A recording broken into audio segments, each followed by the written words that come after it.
All right, everybody, welcome back to another episode of the Draft Degenerates podcast.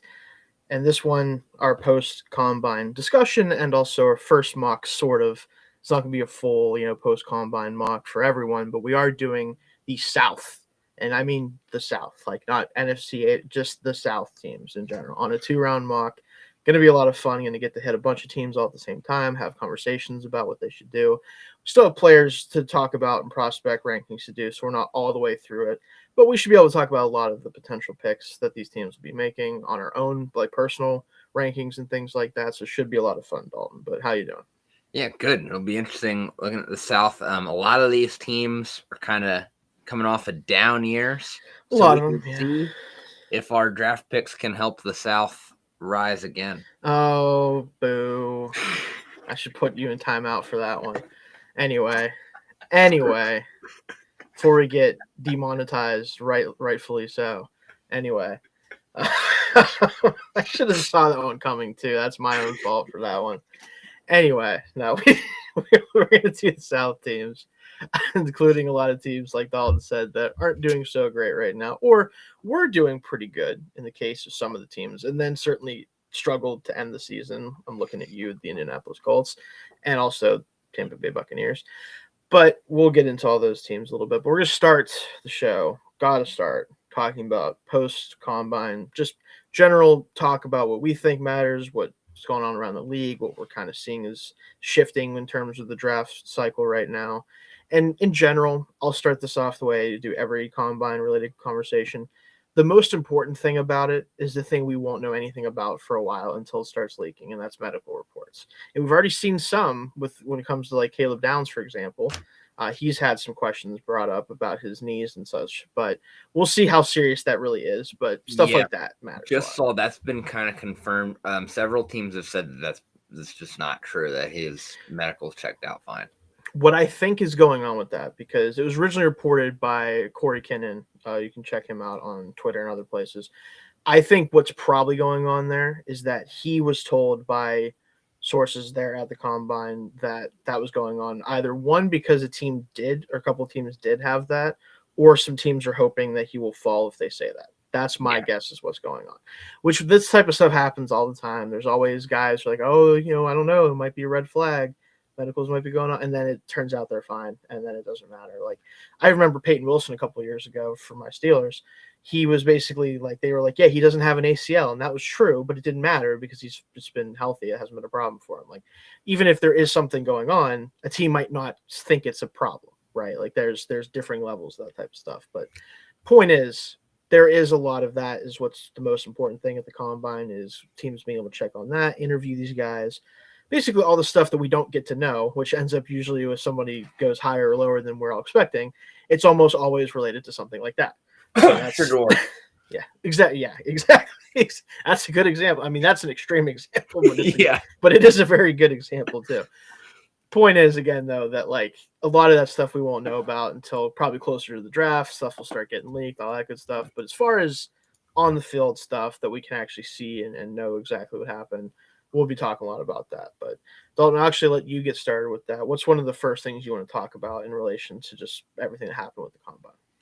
So I think like the biggest thing is running backs in general were some big winners, especially guys like,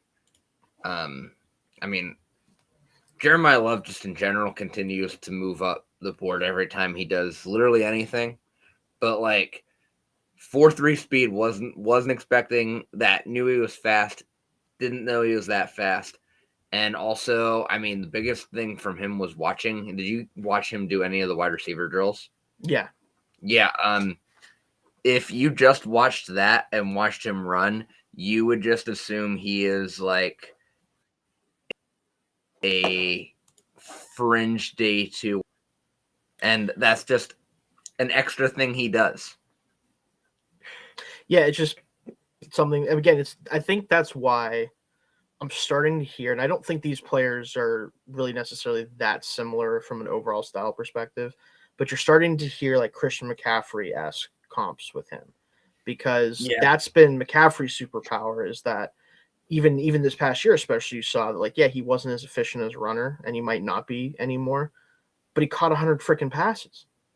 So, like, at some point, it's like, well, okay, well, he still was one of the most valuable offensive players in the league, because even as he's gotten older and maybe doesn't have quite as much juice as a runner, he is still super effective as a pass catcher, and that allows him to be part of an engine for an offense. So, yeah. I don't know if he is as dynamic in the open field as McCaffrey. I don't know if there's. It's hard to know how much he can make people miss. How much Love can make people miss, just because he just chooses to try to go over everybody for some reason. That is a thing that he does that's probably going to have to be quickly adjusted a little bit once he gets to the league. But yeah. Also pretty significantly bigger than McCaffrey, if I'm not mistaken. I think McCaffrey, at least at the combine, was around 200, 205. So yeah, he's probably about 8 to 10 pounds heavier than him, at least from their combine weights. So he is a bigger player than McCaffrey for sure. I think he's maybe a little bit taller too. Just probably more well built overall. But I think the comp there is, I think why people are going there is, like, if this guy can be like a legitimate 50, 60 catch guy on top of being, 1,000-yard rusher every year, that is going to get him picked very, very high in a class like this. And we'll talk about it. Top 5 scuttlebutt is what I've heard thrown around, which feels crazy because it's really hard in any class, but if there's a class, this might be the one. Oh no! One team I heard one of the things that I was reading today, because worth reading if you haven't, for anyone out there that hasn't. Matthew Berry does a things he learned at the combine article every year. 35 most interesting things he heard at the combine, and usually a lot of the things that comes from that come true. Because it's literally just him talking to people at bars and at coffee shops and be like, hey, so what's been going on? Mm-hmm. And he just picks up things, and a lot of them turn out to be legit. But if that one turns out to be legit, everybody involved in the Titans organization needs to be fired. See, it's funny you brought up the Titans, because I would find it way more interesting if it was the Giants at 5. Oh, the team I heard was Tennessee. Right. Tennessee's definitely, I think, so the problem that Tennessee's in right now, I think, is with Saleh being there, I wonder if the edge rushers that are going to be at the top of the board are the kind of guys that he prefers in his defense. And if that's the case, if they aren't those types, which I think generally I would say that they really aren't. Oh, is he more of like the bigger... Like, I think he'd be more into a Ruben Bain, but I think he might be the type of guy that's scared off by some of the measurables, which we'll talk about that too in a minute. So you can see my little tag here. If he's scared off by some of the question marks with some of the defenders at the top of the board, and they don't want to go with a receiver for some reason, or someone else on the offensive line or something, which we have to have the offensive line talk because some of those guys measured in, interestingly. I could see him just saying, let's just, with Cam Ward here, let's just inject just pure raw energy into the backfield next to him and just see what happens. I could see him at least advocating for that because of the way that this draft is kind of built at the top. Now, would I necessarily do that if I was the Titans? No, because I think at that point, just take the best receiver on the board, because I like the backs they have there, even if they are going to need to upgrade from Pollard and guys like that here soon. I think you can do that in a more responsible way for a team that just has a lot of question marks on the offensive line right now and might not get many more answers between now and the draft. No. It's a lot for them. And I would say that really for any of the teams in the top 5, but also I can't sit here and tell you that I don't think Jeremiah Love is probably one of the 3 best players in the class. So it's like, and because of the positional value stuff that isn't as big of an issue this year, because a lot of the best players aren't high value players, right? The positions, at least, it starts to get murky. But I get where you're coming from. The Titans, that would be an interesting way to kick this off, is all I'm saying. Yeah. So, which I'm going to go out there and say, when we start our mock for the South, we will probably not be doing that, just so everyone knows. But anyway, yeah, it is worth a conversation, though, for sure. My only other observation, obviously every Ohio State guy, just crazy. I'll have a lot more takes on that next week because I will say the top of my big board has changed a lot over the last couple days. It wasn't just the combine; there was film as well involved, to be very clear. But I'll get it. We'll talk about that another time. But I do just want to say one dishonorable mention. Diego Pavia might be the most unserious prospect ever involved or ever invited to the combine.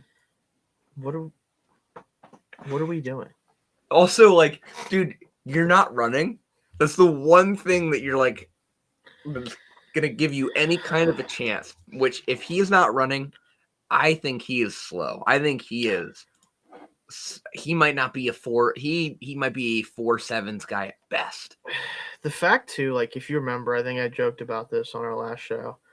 He said there was a bet he made with Johnny Manziel that he'd run faster than his 4.68, and then he didn't run at the combine. Yeah. So is he gonna do the pro day? Because I wouldn't count that if I was Johnny. I'd be like, no, dude, I'm not counting your pro day hand time bullshit. Yeah. I'm not doing that. Also, why is he? Also, apparently, he is actually leaning on Johnny Manziel. He's his mentor, and it's which is dude, what are you doing? Here's the only argument for that is if Johnny was like, hey, listen, I'm gonna just list off all the things I did. Don't do any of those things. Yeah, but that's not what's happening. No. Anyone that's heard Johnny Manziel talk in the last 10 years knows that he definitely doesn't think it was he doesn't actually take that much responsibility for him being a bust. He takes a little bit. He does, but but he also talked about how the Browns didn't put him in a position to succeed and stuff, and it's dude. It's also, to be fair, the Browns don't put anyone in position to succeed. Yeah. But you're not special in that regard, buddy. And also, none of it matters when you did not try at all. And also, just straight up, by the way, wasn't that good as an NFL prospect, by the way. Just throwing that out there for everyone. Yeah. The amount of conversations I remember still having with people when I was in high school during that time period.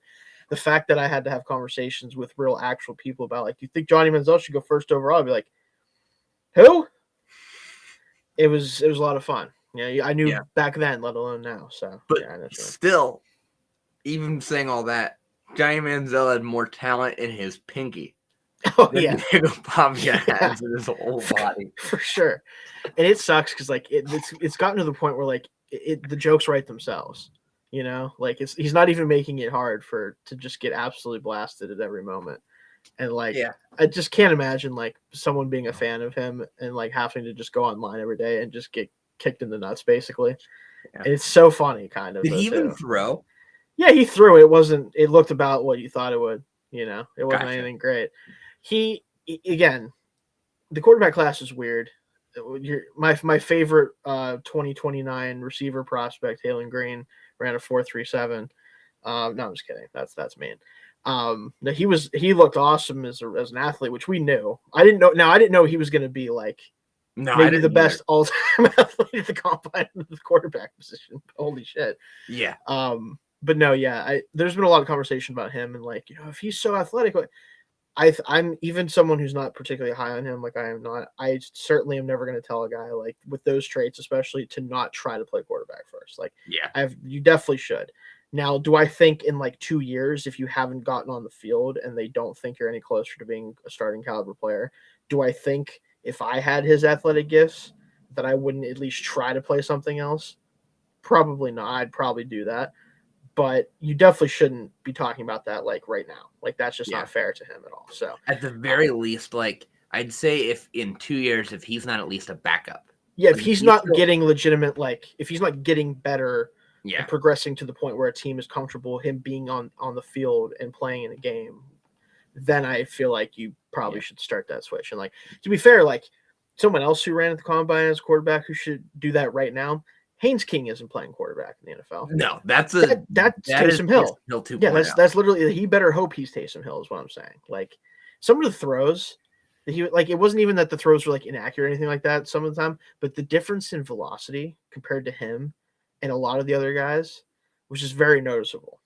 Also, bless you, Tom. Yeah, hope you're doing all right. But also the speed, in the build, he ran good.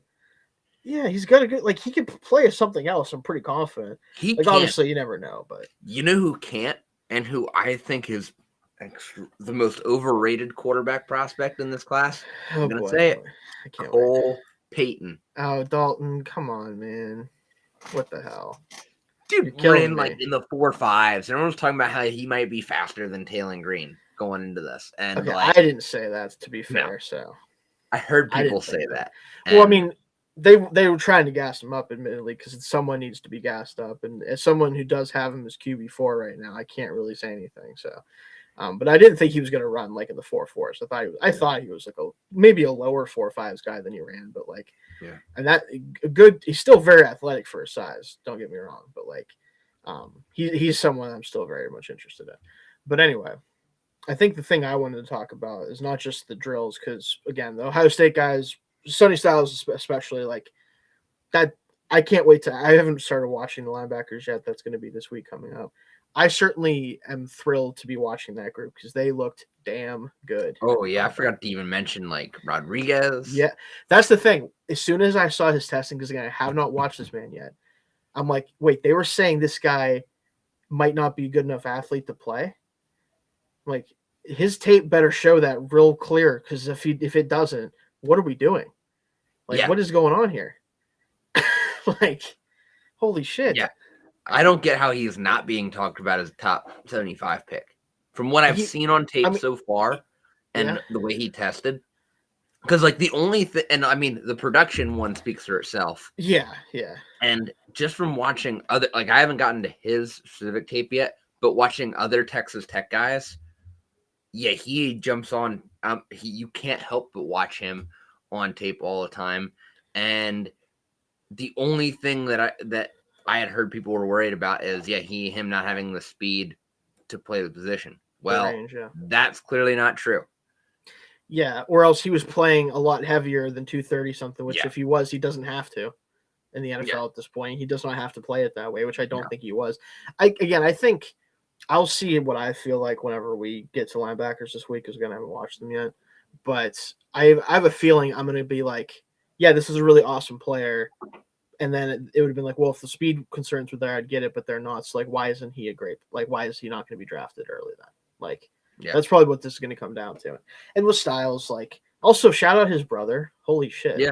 I kind of forgot that he was even in this class. Like, I didn't even remember that was a thing. And he went out there and ran a freaking 4.2, 7, I think it was. Like, get out of here. Now I don't know if he's any good. I haven't watched. He's a safety, so I haven't watched safeties yet. No. But like, if he's even kind of good, I'm probably like, sure, Yeah. take him Also, he didn't somewhere. have to do much at Ohio State because all he had to do is just sit back there and play center field while Caleb Downs does All literally the everything else. safety stuff. Yeah, And I mean also that's fair. Styles does safety things, and Averill Reese does safety things. Is anyone on the team that doesn't do safety things that plays off the line of scrimmage entirely? I know. Like, that's kind of the thing with this group. It's like, oh yeah, they're all big, fast, and tall, and all the good shit that you want guys to be. It's gonna be really fun to break down those guys, especially here in a little bit. So, no, we already talked about Reese a little bit, but yeah. Yeah.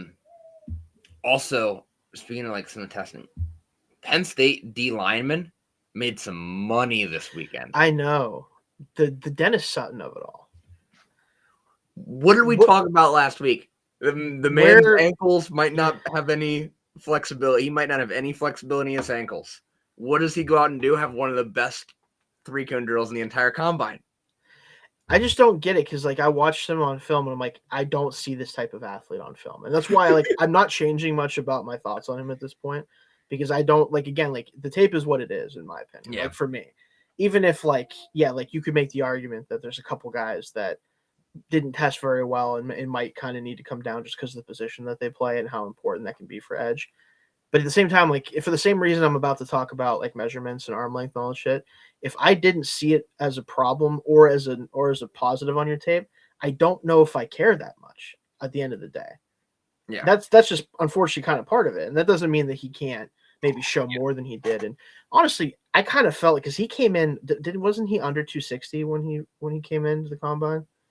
I think he was like 258 or something like that. He might have dropped weight a little bit for it, and that might have, but again, even then, like his testing is still better than I would have thought it would be, even if he dropped weight. So like it's interesting. I think I think with him, I wasn't as concerned about the bend on the tape beforehand anyway. So for me, like, it didn't really change anything. But I do think the bend, I don't think he showed it as much as because of like the techniques that he was asked to play. Yeah, but yeah. But yeah, I mean, that a 3-cone time was wild. Yeah, I wouldn't have guessed that. Yeah, simply wouldn't have. And Zane Durant. Yeah. Zane Durant's a day 2 pick. Someone's absolutely going to take him on day 2. Yeah, with the combine that he had for sure. Like someone's gonna be like, yeah, that dude, he rocks, and then I'm like, well, we'll see. But I get it when you're that athletic. Braden Fisk. Again, I didn't like Braden Fisk, so maybe, and I still think that in general, like a lot of his production comes off of just the fact that he's a really good athlete. It doesn't do much of anything else, but that will work for you if you're in the right position. Now, I wouldn't spend 2 second-round picks on Zane Durant or that's Braden kind of the Fisk. problem, but like you don't have to in this case, I don't think, right? So, I mean, the Rams didn't have to, but they did, and kind of so far they've been able to get away with it. So whatever. But no, he's a guy for sure too that made himself some money. Like a lot of these guys did. Like at the end of the day, even if we don't like sometimes care about some of the testing and stuff like that, especially if it doesn't reflect on the type of player they were on film, like that it is naturally like some GM is going to be like, yeah, that dude rocks. I want that guy because he's so athletic. Even if the testing or even if the film might not always show it, they'll be like, well, it's in there somewhere. I'm like, theoretically, yes, but can you get it out of him? Right, that's kind of the idea there. But.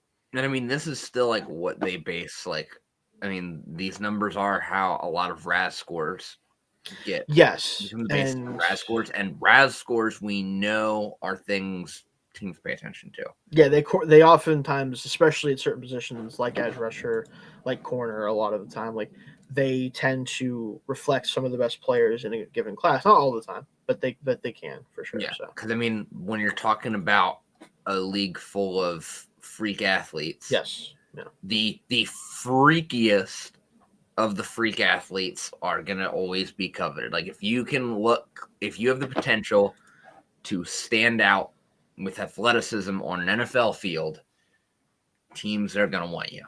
Yes, and like sometimes that means that a player who had 7th round tape goes in the 4th round. Sometimes that means a 2nd round film grade gets in the 1st round. Like it just depends, right?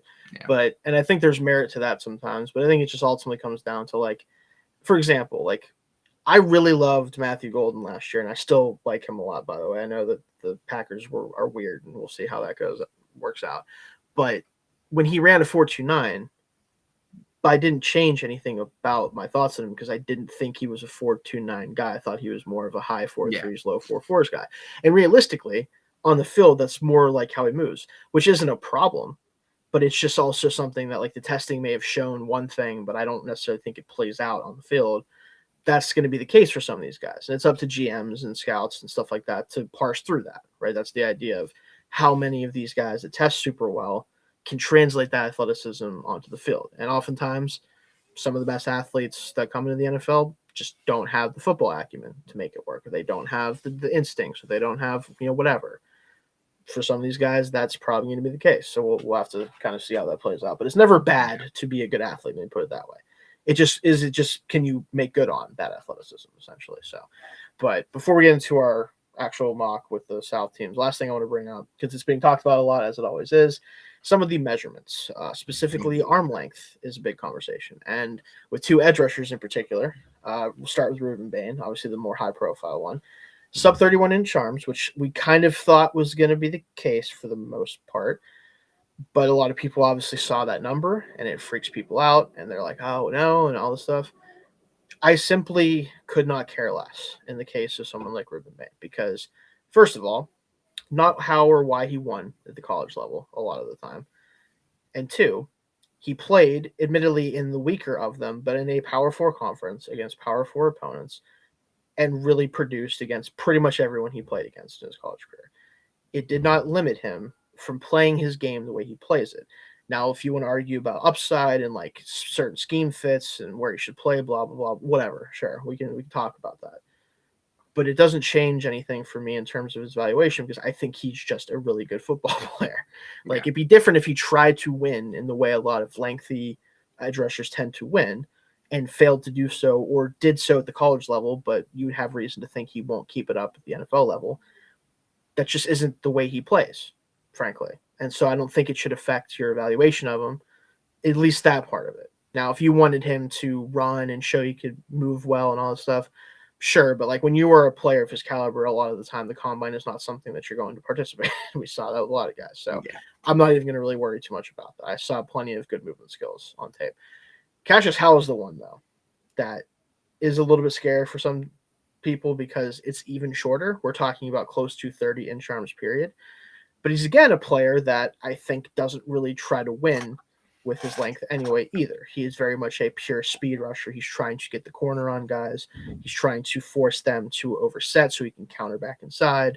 He's not trying to get into the body of the tackle and shed them and get around them in that way. Like, it's just not his game. Now, is that something that is a little bit scary because sometimes those players can't win at that level in the NFL with their speed? Sure. But again, if you value what he brings as from a skill set perspective, his arm length shouldn't probably change your evaluation of him that much.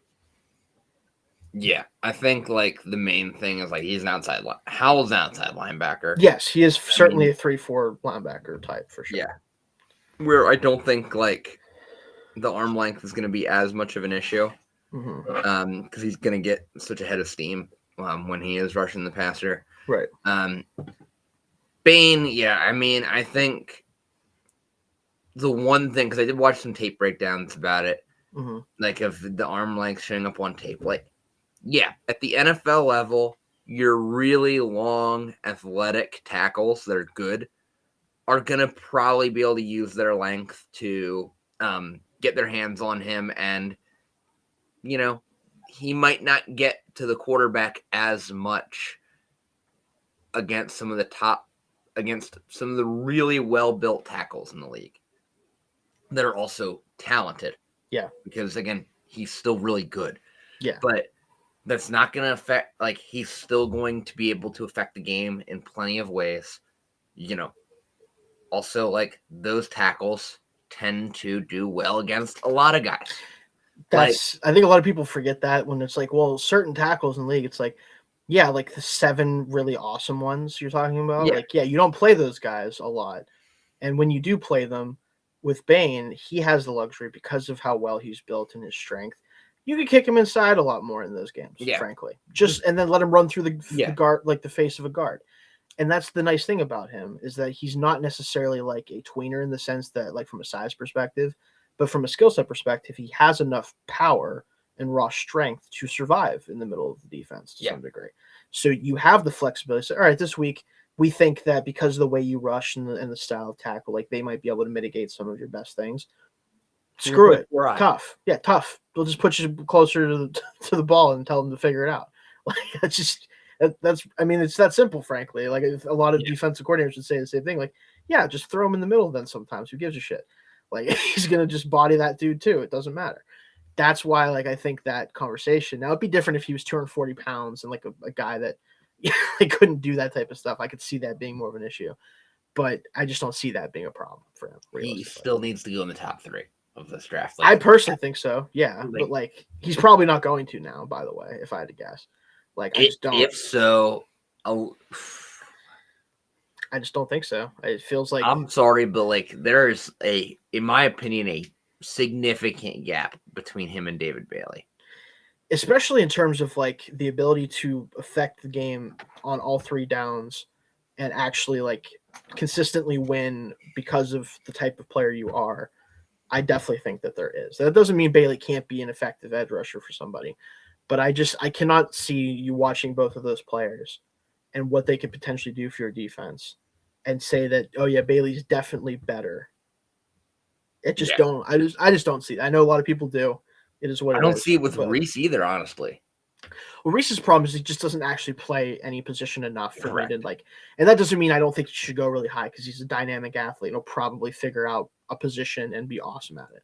Yeah. But it is just a question of like, what kind of player do you need? Like if you're the Jets, for example, too, if you're Aaron Glenn, you need to win games next year. I don't know if he really helps you win a lot of games next year necessarily. Yeah. Well, when we talk about linebackers next week, I have the take on him as a linebacker with one of his teammates, and I think it'll explain a lot. Yeah, we will definitely, because he'll be in my linebacker rankings as well as he was with the edge rankings. So we'll get to that. But yeah, the measurables, and then quickly, because we want to get into the mock. Obviously, we don't spend too much time on the combine. The tackle arm lengths, some of them, in particular, Spencer Fano. I feel like people are prematurely giving up on him as a tackle all of a sudden now. And when I say I feel that way, I mean I know that is happening because I keep seeing it everywhere. And I know is a little over 32 inches. I think 32 and a quarter or something like that. It's short for tackles. It is. I just don't know if we need to do this thing where it's like he's definitely not one now. I'm not saying he won't be better inside potentially because of it, but on film, my problem with him primarily was I didn't think he played with enough power. And I don't know if moving him inside is going to help him in that regard. So I don't know if moving him there is necessarily helpful, unless he moved all the way down to center, which has been talked about. And I just think that's a really big projection to make for a player that's going to go as high as he's supposed to go. Yeah, no, I think do some of his physical limitations maybe limit his ceiling a little bit. Maybe. But that's still a starting caliber tackle, like a good starting caliber tackle in the NFL. Like I don't care that his arms, also allegedly that everyone's arms measured like a hair shorter than they did. I did notice that too at the Senior Bowl, which might be like a combine thing. Apparently, this kind of happened last year too. I remember. So. Yeah. But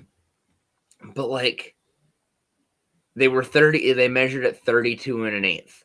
If they measured at 32 and 5/8, are we even having the conversation? Probably not as serious of one.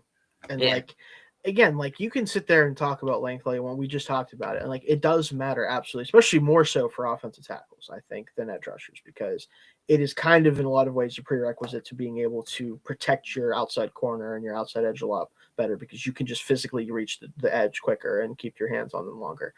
However, this is a guy who dominated the testing at the combine that he did. He is a truly great athlete. And guess what? Even someone who I do think ultimately probably would be better off moving inside long-term, Will Campbell, for the most part in his rookie season, was not bad at left tackle. No. He wasn't awesome, but he's also a rookie. So did you think he was going to be anyway? Probably a bad idea if you thought that. I know Membu was in my top tackle. Membu was really good, but even he still has his warts at times. But he wasn't a disaster until got into the playoffs. And even then, it's I don't even think his length was really the problem a lot of the time in the playoffs. I think he was just having a bad freaking stretch of games, for a host of reasons. It was weird, the criticism that Campbell and also Drake May got in that Super Bowl.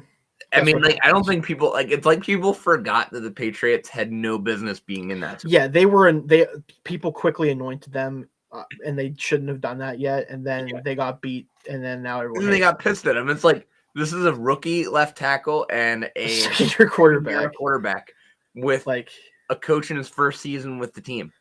Yeah, and just cool it. Everybody relax, please. That's the moral of the story there. Just chill. But again, the arm lengths and all this fun stuff, I get it. I know it matters to some degree, but just let's have level heads here and trust what you're seeing when you're watching these guys, and not immediately be well, Spencer Fano's a center now. It's no, don't do that shit. I'm not even saying that because I think it won't ever happen or that it couldn't happen or any of this stuff. But it's you're jumping the shark a little bit. If you liked him as an offensive tackle until he measured 32 and 1/8 inch arms, let him fail a tackle first, at least. In my opinion, if you are a legit first round caliber offensive tackle prospect going into the combine, not oh, people talk about you that way in your last season, then you don't do well and all this stuff, whatever. But if you were consensus one of the top offensive tackle prospects in a draft class, and you go into the combine and you measure an inch shorter on your arms than people wanted to, you shouldn't become a center then. That's not how that works. I just don't believe in that. So we'll see what happens with him. I know that with Maui Noah, his arms were still shorter than they think they're 19th percentile, but they weren't short. My thing with him is I think you can definitely try him a right tackle. I think he'll just end up being a better guard than tackle because of the skill set. But again, with him too, if you like him as a tackle, play him at tackle first. Yeah. Don't overcomplicate it. Just do what you think is best with them. That one, I think that's the Campbell comp, just because like it was so clear on tape that like the arm length didn't matter because he was in such good position every time, and the feet were so good. Yeah. Again, for me, like I think you should absolutely like give him a chance to play tackle if you need a tackle. But if you need a guard, the only player I would consider over him in that situation is what you want because of how good he is as a pure guard. But I still think Mauino would be an awesome guard too. So with him, if you have an offensive line hole, you could probably just ask him to play. And he even said himself, like when asked about like if there's 5 spots on the offensive line, I will be playing one of them for some team. And I'm like, that's probably a good answer, honestly. Yeah. But again, that'll kind of wrap up, that, and obviously everyone was fast because the only people who run now are the people who are fast for the most part. Because why bother running if you're not going to be fast? Shout out Malachi Fields though for proving that he is a 4.6 guy on because I appreciate him just being honest about it and doing it, because like that conversation really jumped the shark too really fast with him this offseason. So I know, but also like, why are people like upset about that time? Like that's what he was. He's a 4.6 guy, and it's fine. It is perfectly fine. And again, that's why he's gonna or should go late day 2 or early day 3, because he's a 4.6 receiver who wins like 4.6 receivers win. And that means that you are a sacrificial X probably. And that's okay. You didn't have to make him more than that. I don't know why you wanted him to be more than that. He made some cool catches. That's awesome. Like he is, I had a late 3rd round grade on him before. Still have a late 3rd round grade on him. Like, and you can do really well in the late 3rd round. Like that's fine. Yeah. But I've almost felt bad for him because I kept seeing him in like the 40s and creeping up, and I'm like, what are we doing here? What is going on? We can't be doing this. This is irresponsible to this young man. Like, what are we doing here? Like, I don't know. It's that was a fun conversation that hopefully will be over now. But we'll see. It shouldn't be over because of that, because people should have known that he was a 4.62 guy. But now that they know for sure, maybe they'll be like, oh, oops, guys, maybe never mind. Oops. Well, were people talking about him going like 1st round? We were getting really dangerously close to that conversation from what I was saying. People are dumb. I think, if I'm not mistaken, now this might be different since the comments a couple of days passed and they might have updated some stuff. But on the consensus big board on NFL Mock Draft Database, we have right now, he is consensus number 46 in the class. And I was going to say, like, and if he was like a fringe 1st rounder for you before he ran, that shouldn't have changed it at all. No. Yeah. If that's true, like if you actually think that, then you should be, nothing should change. But yeah, he's consensus right now. He's consensus wide receiver 7 and the number 46 player in the class, according to Mock Draftable. That's about 50 spots too high. Like, 56 in the class? 46 in the class. 46? Yeah. Yeah, it's about 50 spots too high. Roughly. Yeah. And again, a solid player has a role. Going to probably play some sort of decent role for an NFL He'll team. probably be in my top 100, I think. Yeah, probably. Like, we'll get there at some point, but like, I wouldn't be surprised just because there's so many receivers that can play. Like, it'll be in there somewhere. But like, yeah, the top 50 hype and the top, even the 1st round hype, like, come on, guys, let's slow down. Anyway, let's get into our mock draft here. So I'm going to pull up our mock. Let me get it shared on the screen here. And we'll be using we'll say our friends, because Dalton especially appears on them often, Draft Professor site for mock drafts. We will be doing something with those guys, though, as a podcast. I did get it confirmed. I'll talk to Shane. I still haven't told you and Jake about exactly like which one, but we are getting a team, it looks like, for Epic Mock. Yes, if you guys aren't familiar, Dalton. More info about that. Later on, we will be drafting against all your favorite draft podcasts. Pretty much, yeah. It should be a fun event, so we'll definitely do that. So, but let's start here. So, first of all, obviously, we're just going to start the draft because there we go. And well, we got Mendoza 1, Ruben Bain 2, and Jeremiah Love goes 3 to the Cardinals. So even if we wanted to do the Titans thing, can't do it. I have heard about that. Like that is also a thing that's being talked about. Yes, that allegedly they're not bringing back Connor, which I get because older, coming off an injury. I love James Conner, but probably time to give the keys to someone else if it's not Trey Benson, someone else. Yeah. But I heard like Trey Benson and like a vet, or like Trey Benson and like another similar caliber guy. Not that. That would be a wild pick. And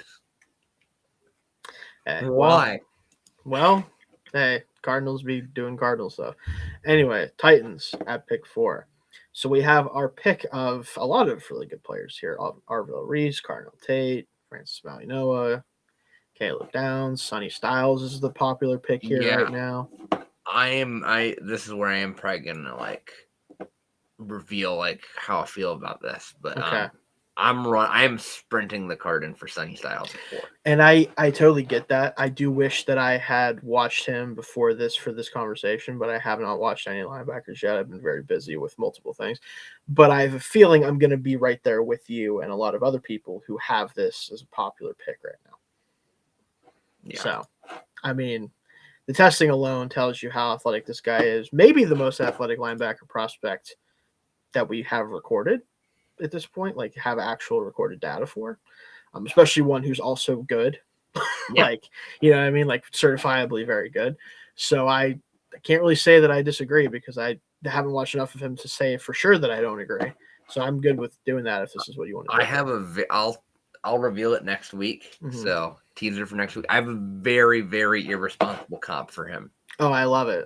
Irresponsible comps are the best part of draft season, especially if you could sort of even come close to backing them up. So that'll be very fun. But we can definitely go Styles here, though. All right, so we got a bunch of Ohio State Buckeyes off the board now. So Malinoa goes to the Giants, which I don't think is impossible because I think that the offensive line is still definitely a concern for them, even though they improved last year. We'll see if Illuminor comes back and guys like that, but could be an option there at right tackle. Cardinal Tate to the Browns. I know recently Monroe Freeling is getting hype all the way up to this point. He did have a ridiculous combine. Kind of hard to disagree with some people on that, but we'll see about that. And then Arvell Reese comes off the board later than he probably will, but still top 7 to the Commanders. Saints at 8. Now, this is where a lot of people are thinking Jeremiah Love starts to definitely have a conversation, but he's already off the board. So we don't even have to have that conversation for the Saints.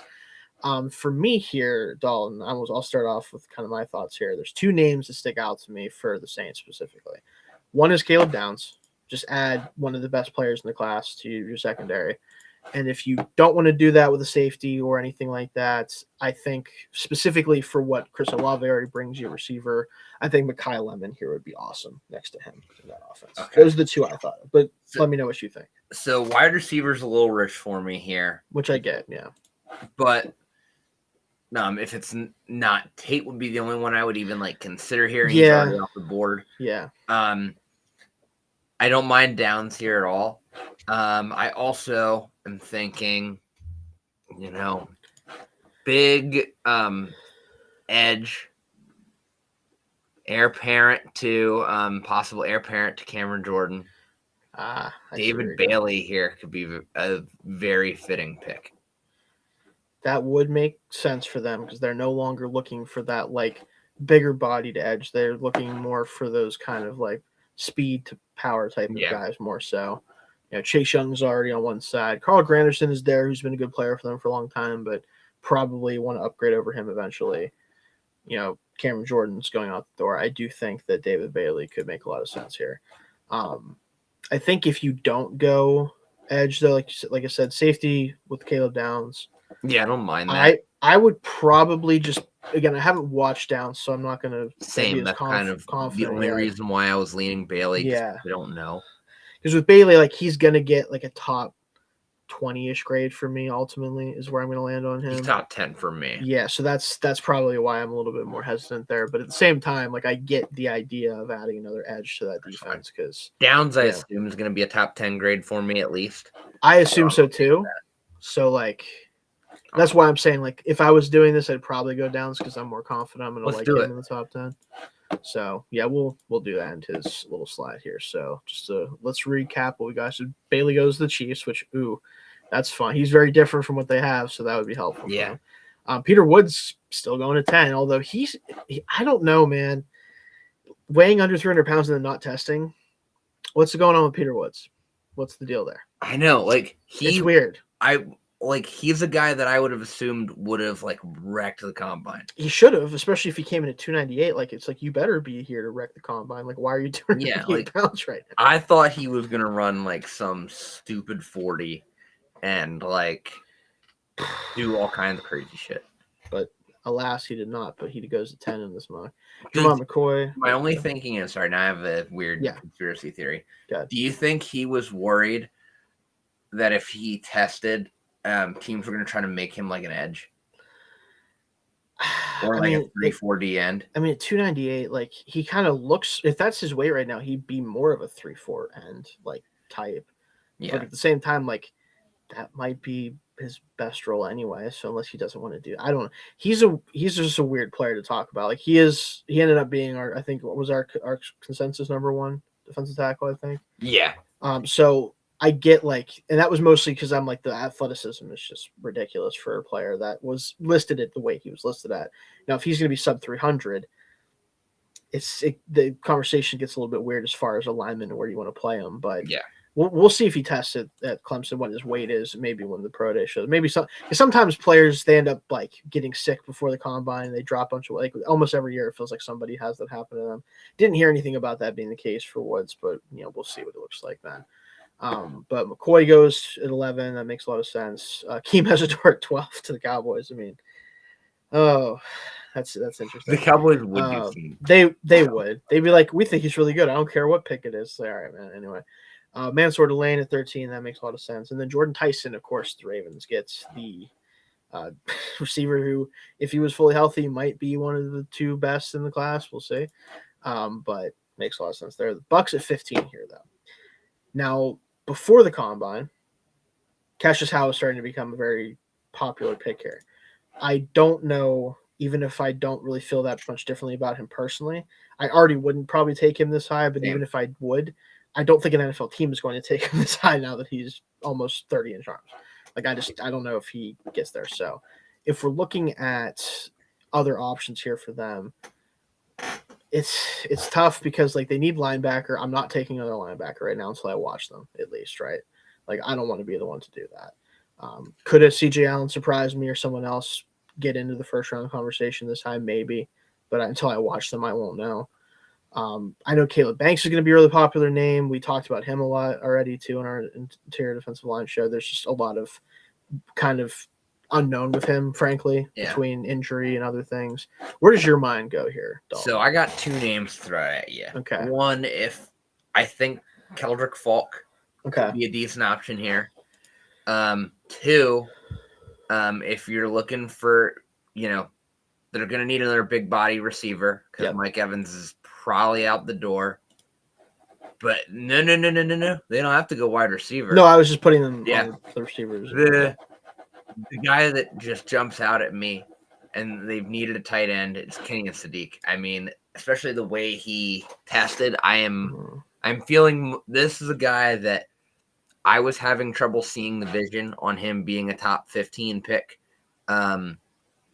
Before the combine, seeing the way he tested, I'm like, okay, all right, that was pretty impressive. I mean, I still worry every time you ask him to block, he's going to get called for holding. That's still my main concern. But then, do I really care if he's going to be just a really dominant receiver? I mean, I still think he's basically a wide receiver. Generally speaking, yes. Like, I think that's where he's going to align a lot of the time in the NFL, and rightfully so, because even though he's a better blocker than his size would suggest in terms of, like, the effort, and especially in the power there, he is very much, like you said, he tends to get outside the frame a little too much. But I think if you get him on the move as a blocker more often, kind of playing from the slot a lot of the time, that might not be as big of an issue because he can kind of just contact guys down the field and move guys out of the way. So. Yeah. I mean, 6'3", 240, and ran a sub 4.4. That's it. I mean, that's the only thing you need to say. Yeah, and especially at the tight end spot that's evolved into very much like a receiver heavy position, really, for the most part. Like, it makes a lot of sense. I honestly have no problem with that at all. I think they like Cade Otton. I don't remember if he's up for a deal or if he's a free agent. Also, I'm not letting Cade Otton keep me from drafting a 4-3 tight end, frankly, if I think he's good.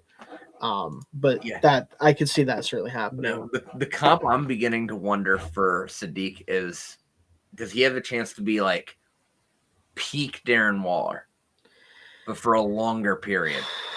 Waller was bigger, but I get where you're coming from. Like he was more of that, like Waller's a little longer. Yeah. He was a more of a like threat in the sense that he was not just a really good mover for his size, but he was a bigger player on top of that. But yeah, I think in terms of production, you kind of hope that that's kind of the type of production you can get out of a player like that.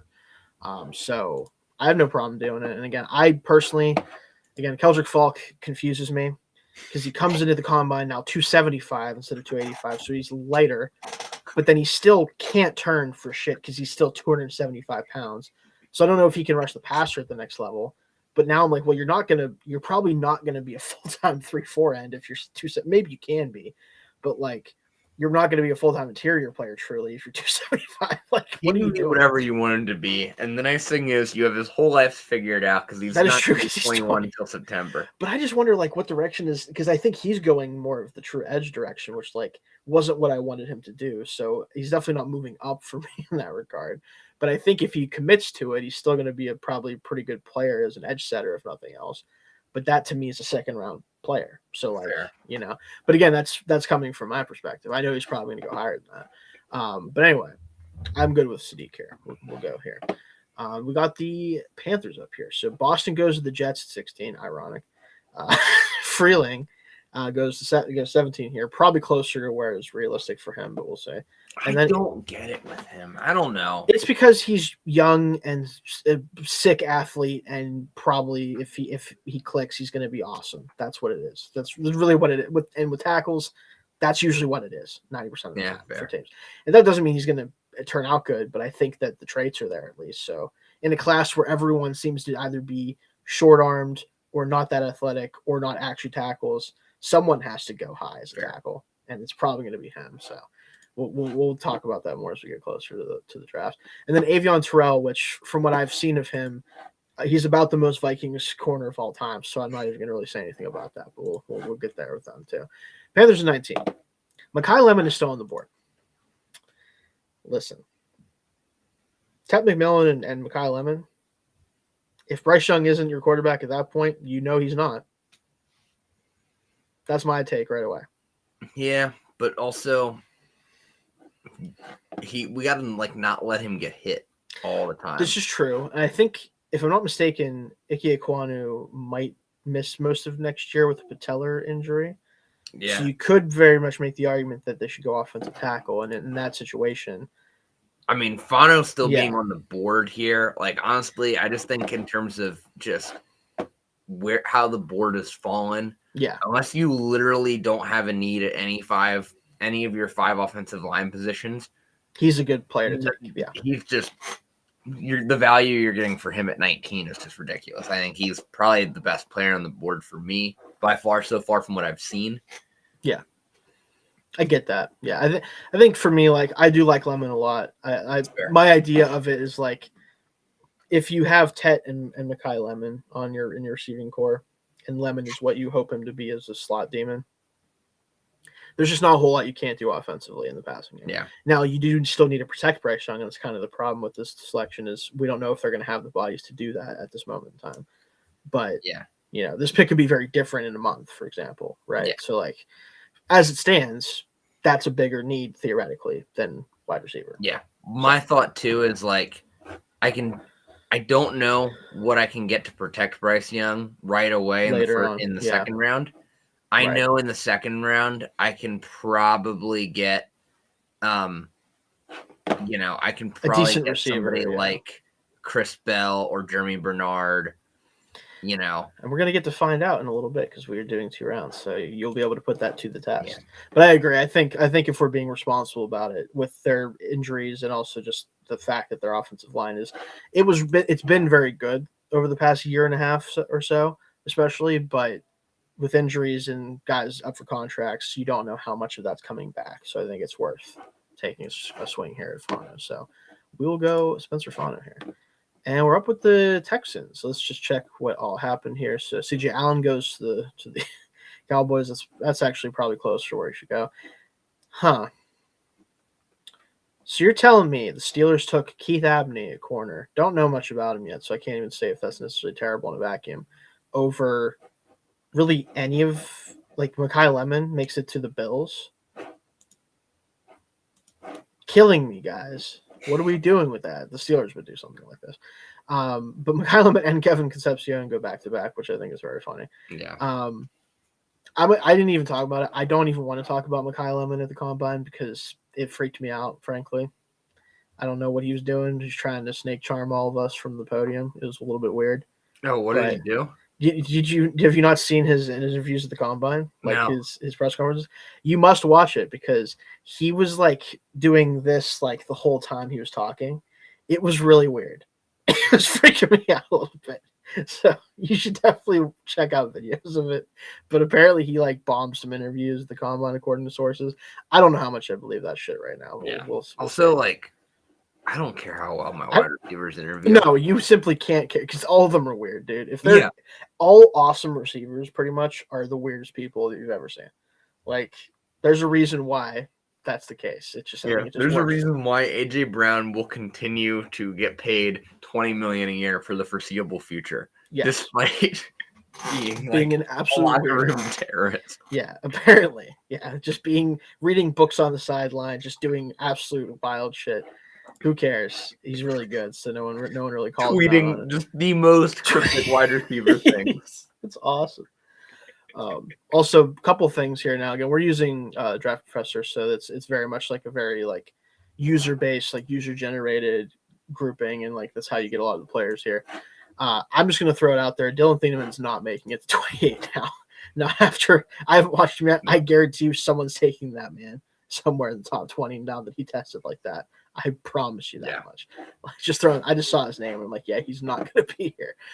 Anyway, with the Texans, I mean, you absolutely must take someone who plays offensive line, right? Yeah. You absolutely have to. Now, from this group, are you saying that Trent Brown and are you saying that Trent Brown shouldn't be the starting right tackle next year? Yeah, I'm saying if he's going to be, you better have two backups for him because he's going to probably play 7 games and die the rest of the time. Yeah. And then you trade away Titus Howard, and then you also trade away Juice Scruggs. Not that he was great, but you're just trading away offensive linemen. When you don't have a good offensive line. It's like someone could make the argument like, well, they weren't good with them. And I'm like, yeah, but you need enough guys to play. And and if your starters aren't good, you at least want backups who've played. Are they going to give stupid money to Linderbaum? I've been hearing it's going to be your team. I have too. Which again, why won't anybody let JBJ play center? Just play center, please. Just let him. He won the fucking Remington. Oh my god. Anyway, that's not what we're here to talk about. No. The Texans, though. I probably, based on my own rankings, would take Lomu here. Well, yeah, me right too. Tackle. But I know people are going to like Ionicher more. I just think that's going to be the case. But I mean, Lomu's a fringe top 10 guy because I mean that's probably going to be at least an adequate starting tackle in the NFL. Right. At least just based on the length and the movement skills. I also feel like what they might do here in this situation, if it's the Texans, I wonder if they would take Lomu and play him at left tackle and move Ursary to right tackle. That was literally going to be the next thing out of my mouth. Yeah, I think that would be the best thing to do for definitely for Lomu, because when he's played right tackle, I don't think he was as good at Arizona. Yeah, he is a true pass protector, like dancing bear type. Like that's what he is. He wins with his footwork and athleticism. Right. Whereas Ursary is probably the prototypical power tackle. He's more of a mauler type, and that was my thing with him, where I'm like, when it works, it looks good, and when it doesn't, it does. It's one of those things. Which at left tackle, it's hard to sometimes when you miss at left tackle, it's just obviously scarier than when you miss it. Like when you have those moments. So I'm good with Lomu here for sure. Yep. Okay. And we're into the second round now. So Jeremy Bernard goes at 34. I mean, to be fair, he ran better than anyone probably thought he was going to run, by the way, which doesn't really show up on tape that much, but I also still like him a good bit, but that's not really the point here.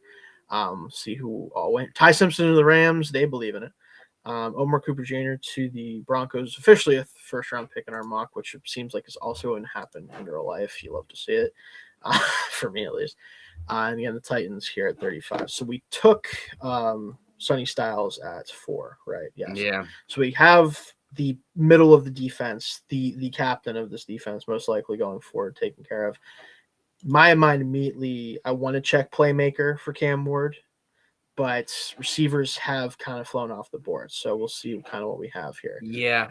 Real quick, I did see a guy that at this point in the draft, and with the fact that the Titans can kind of afford to take swings because they're not planning on being good right away, Zion Young being there on day 2 is very, very hard to pass up. Yes, I tend to agree.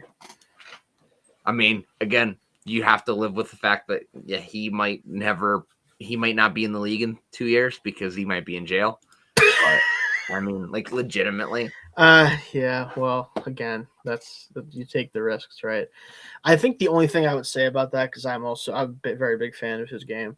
I wonder if because they just traded for Jermaine Johnson, who's more of a power rusher, would they want someone to complement him that's more of that finesse type of player? Fair. But honestly, I'd say just get the best players you can. Yeah. And in this case, I think Zion Young also like be the case. Yeah. Young, while he does have a lot of like power, does have like a decent bag. Yeah, he can do different things. I was more thinking from just say like play style and size perspective where they want some more juice, but honestly, you can never have enough guys that just play violent. Right. And again, I don't think Hal would be a fit for the Titans. I don't think they'd be the type of player that Saul would want. I'm not that high on Hal.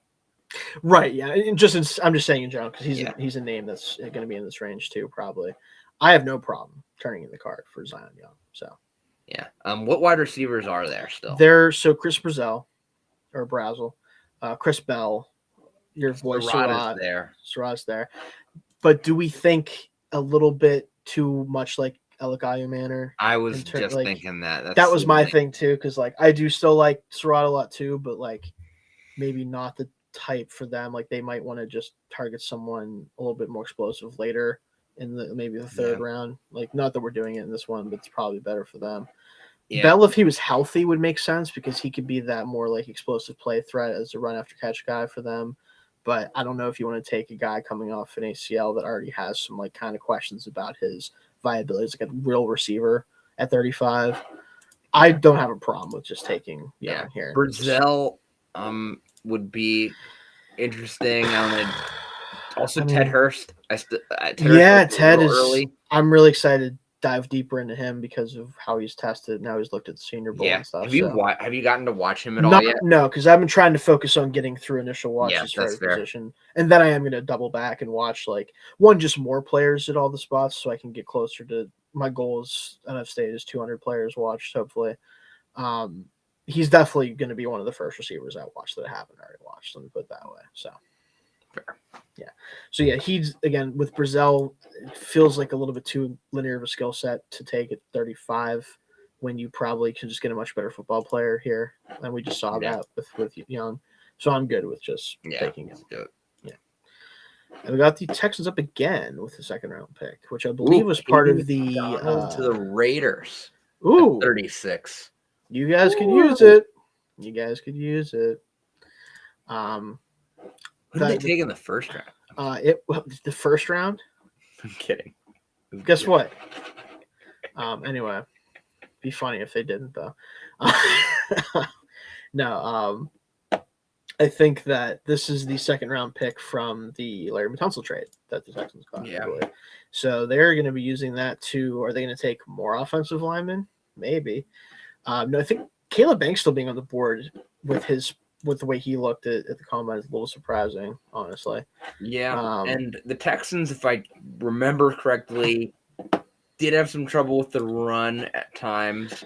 Yeah, I think in comparison to what they've done in the past, because usually defenses run by D'Amico Ryans are some of the best run defense teams in the league, and I think they just kind of didn't have as much true like beef in the middle of the defense. Yeah.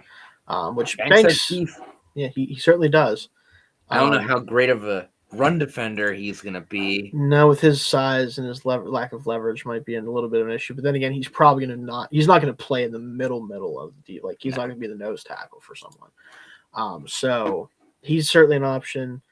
I don't know how much I like the guards this early in the second round necessarily.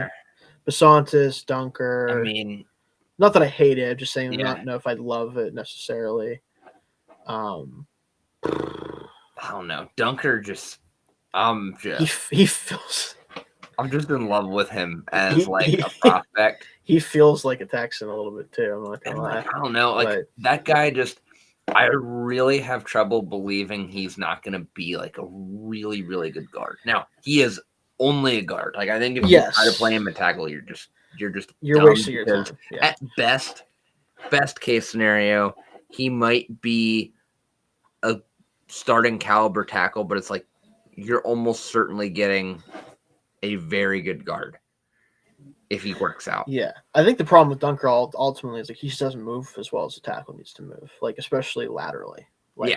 Because he can get going and power through guys and drive down the field, but he's not going to in a phone booth, he's not going to handle any sort of speed to the outside of the NFL. I just don't think so. He kind of proved that testing wasn't particularly great, and I didn't think it would be, but that's not his game. So he would certainly make sense as an interior player, probably very much a high floor player, I would say too. Basantis I'd like more for in general. So I probably would lean on him because I think he's played the position, even though I think Dunker's going to be fine playing the position, and I think he's just obviously a more athletic player too. That's fair. But again, Banks is interesting. They just cut a safety. I'm pretty sure, but I don't remember if it was it the starting safety for them that got cut.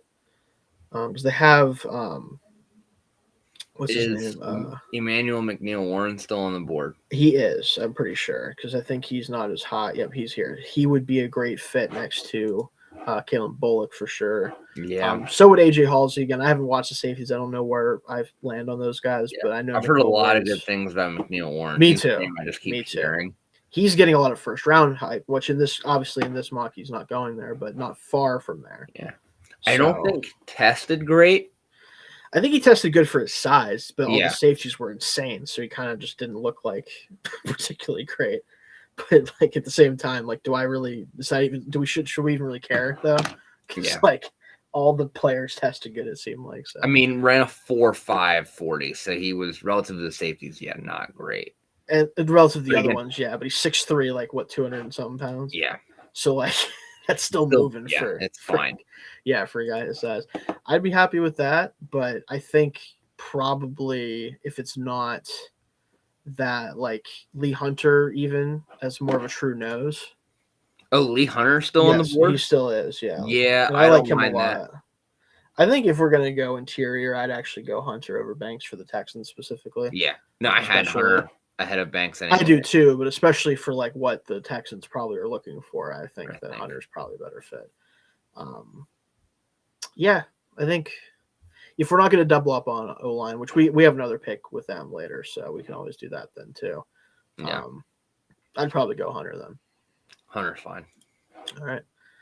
And now we're on this with the Saints, which they took again, I believe, or we took Dallin at 8, which like that a lot. Our boy Akis goes to the Bengals. That's actually very funny because he's everything that they usually wouldn't want because he's actually productive. Anyway, not gonna mess with them too much. Yeah. Saints on the board here. So again, we have secondary help already with Caleb Downs.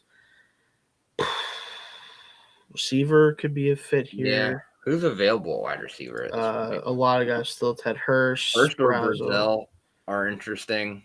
By the way, I was really happy with the way Skylar Bell tested and looked out there. That was cool for him. He's probably definitely a day 2 guy now if he wasn't already.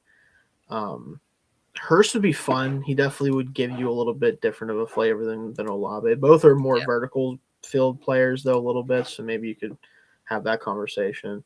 I don't know if I love like the receiver group in this range right now for the Saints in general. Is it too early to take a second running back yet? Yeah, I was wondering if it was too Holy early. shit, they have Jadarian Price at 196. Whoa. That's interesting. That just means, yeah, someone like whoever's been like doing mocks, yeah. doing mocks just hasn't really. Interesting. Yeah, this right here is rage baiting me a little bit. I know what's going on. Dalton's going in there and mocking Nick Singleton in the first round 50,000 times. I promise I'm not. I'm just messing with you, but that's what it looks like. Holy crap. I promise I have not mocked Nick Singleton to really anybody in the first 2 rounds. I know. I just I am cold weaning on myself off that narcotic. Yeah, a little bit. I just thought, so I'm like, holy shit. Like, no, we're looking running backs here. Jonah Coleman would be my RB2. Yeah, for me it would be Price, but it's not that much of a difference. Like I wouldn't be mad. Yeah. I don't know if the running backs are good enough at 42 though to take over other positions. I kind of agree. They could still use corner because I think they're losing what's his name? There's other outside corner next to Coley McKinstry. Can't remember his name right now, but I think he was a trade.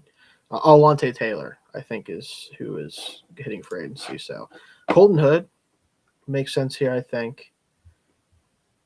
I'm looking at this corner class. I know very little about this corner class. Like, me too. I find it weird that like I feel like I've never heard of any of these guys. Like other than Abney was the only guy like I was familiar with at all heading into like the offseason. And McCoy too, I'm sure, but that was because he didn't play in this past year. It was 2024. Oh, yeah, so he was big, but like didn't play this year. So I didn't really know a lot about them either, and I still don't because I'll be watching them in a couple weeks. But definitely intrigued by one, the testing at the combine, and also just how big some of these dudes are. Like the 2 kids out of Washington, like Takari Davis, I knew about because of Arizona, he played there. But Ephesians Prysock, also elite name.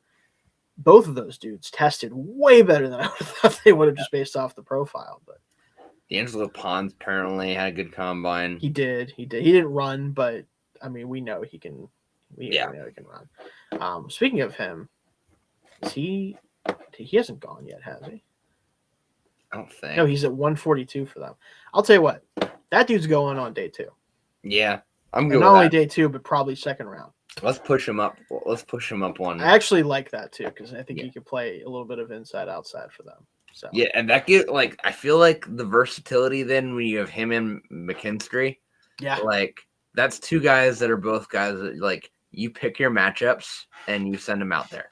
Yeah, I don't really disagree at all. I like that a lot. Which because again, Pons, I think we'll talk more about when we get to corners. I don't think he's a nickel.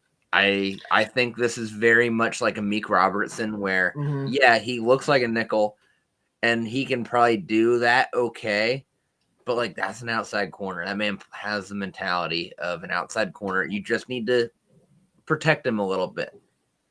That's kind of what I think I'm going to end up thinking too, just from what I've seen of his tape, because I have watched a lot of Indiana in general, just over time. And it just seems to me, I'm like, there's nothing about him that makes me think that he can't do. I understand the size is a problem, but like, is it really? Like, depending on the map, he also jumped out of the fucking gym, so like he literally ran. I think he jumped like 42 inch in the vertical. If he's playing a receiver that jumps anything lower than a 36, he's going to be the same freaking height as them by the time the ball's in the air. Yeah, like who cares? Like he's certainly someone I'm excited to talk about because I have a feeling what I'm going to end up doing with him is saying that like I get it. If you wanted to play in the slot because of the size and the way your defense runs, whatever, he'll probably be fine at that too because he's feisty and he can cover legitimately. So, like, just take him is my thing. Probably is what it'll be. So I have no problem with that. We have 3 straight picks here, ironically, which I didn't even realize until just now. Bucks up here next with their second round pick. We took for them, I believe it was Sadiq. Yeah, I think we got a good defense here. Yeah, we definitely want to go defense here. I think this is where you could start talking about someone like Cassius Howe now that we're in the second round, because they need edge rush. They need a guy who can win quickly. It makes a lot of sense for that type of player. But we talked about this guy actually, I believe it was pre-show, or maybe, well, I think it was actually during the show as well so far. Jacob Rodriguez might be a really fun pick for the Bucs because they absolutely need an inside linebacker desperately. And with the way he tested, this is probably close to where I think he's going to end up being picked in reality. Yeah, I would kind of feel better about that. Just because, like, I don't know how, like, I think Rodriguez makes your defense better than Howe. Day one, overall. I think especially day one, because, like, if Howe's going to work out, it's going to be in that very specific, like, speed rusher role where there's a chance that he's, one, nothing more than a designated pass rusher for you, and two, even that is not a guarantee because he does just have, like, physical limitations to him a little bit. Yeah.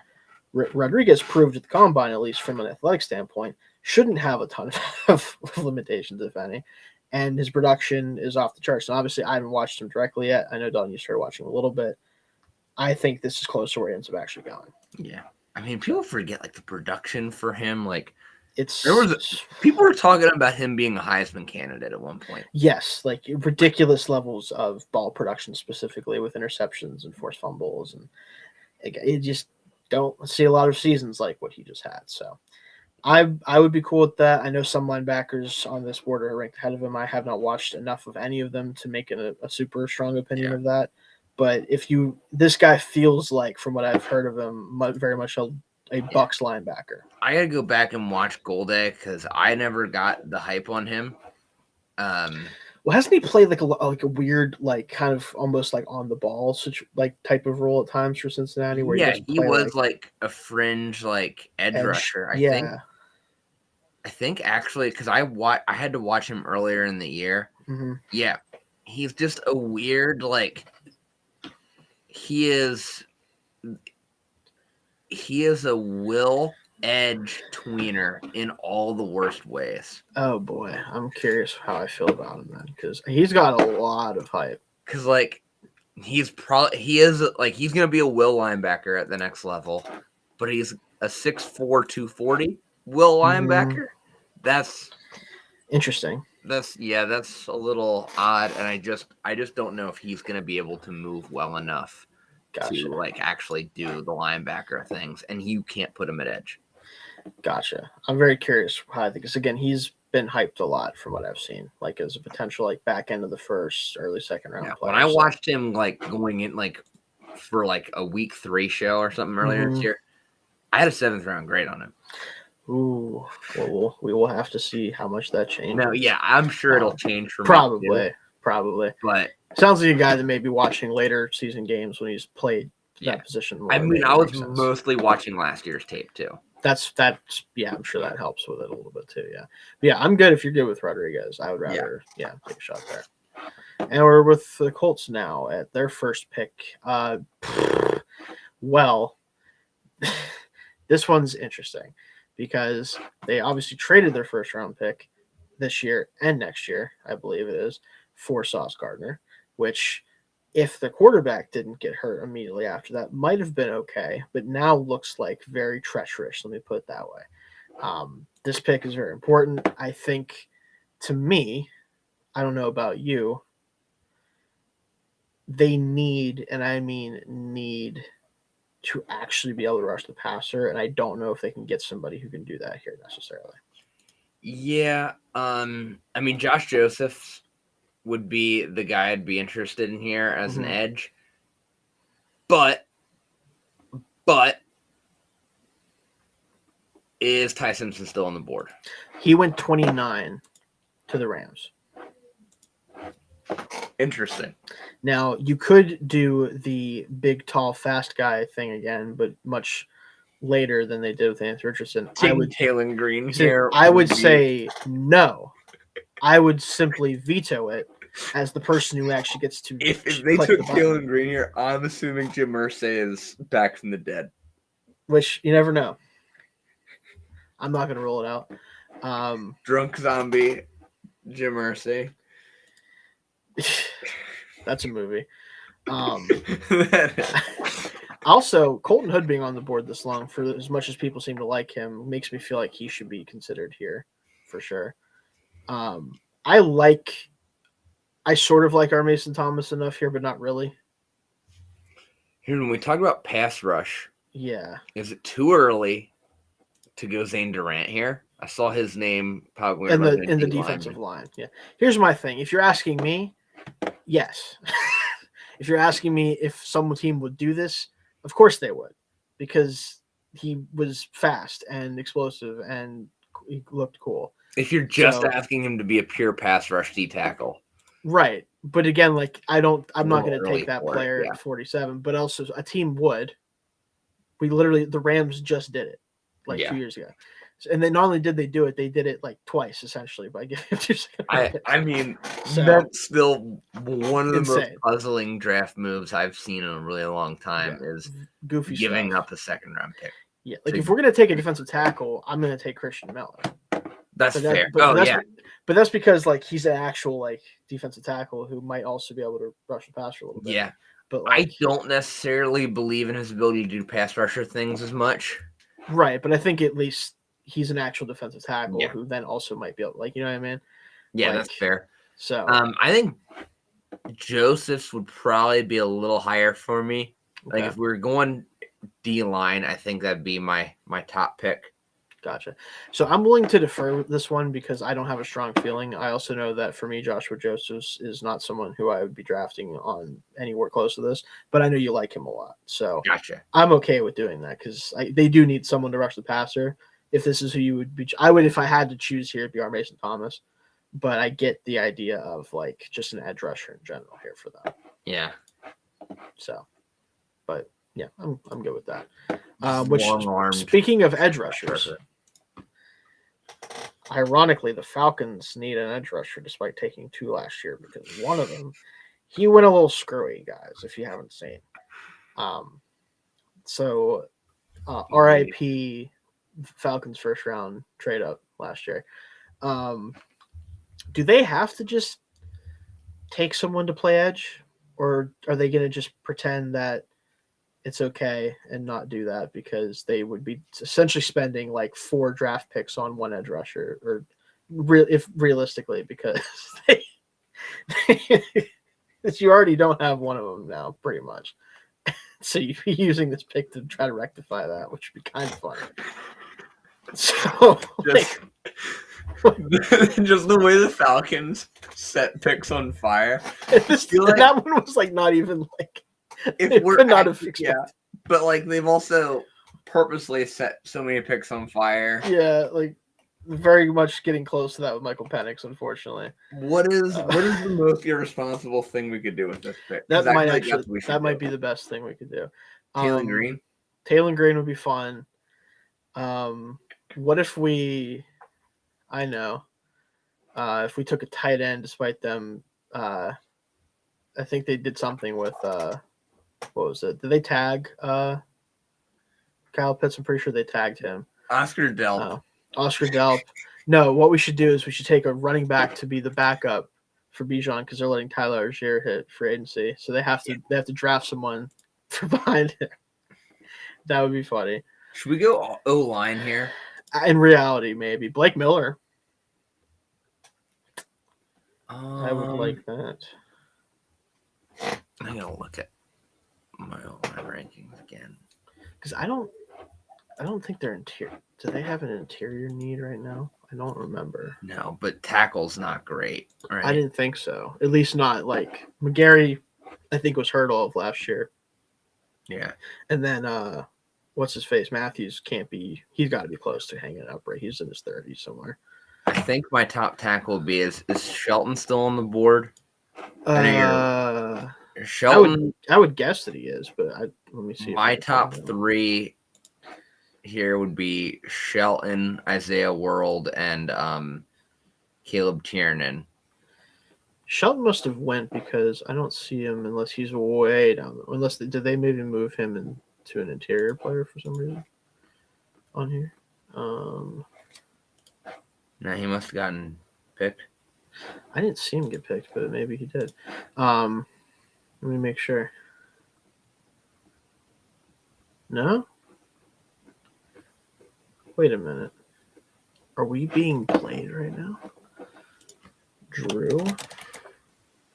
He's 356. Oh my god, no wonder I couldn't find him. I didn't go that far. Holy hell. No one's ever heard of Drew Shelton on draftprofessor.com. Let me actually, since we're doing this, let me bring up. Yeah, we gotta move up. Well, I mean, on this list, yes, absolutely. So right now, if we're going, well, so here's the problem.